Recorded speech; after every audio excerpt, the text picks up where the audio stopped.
పసుపు తాడు ఒకటే మహాభాగ్యమై బ్రతుకుతుంది పడతి పదే లోకమై.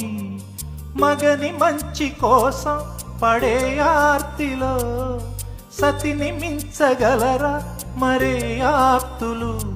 ఏ పూజ చేసినా ఏ నోము నోచినా ఏ స్వార్థము లేని త్యాగం భార్యగా రూపమే పొందగా.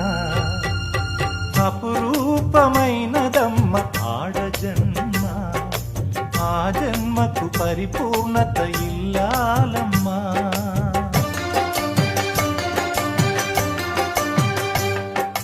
అపురూపమైనదమ్మ ఆడజన్మ, ఆ జన్మకు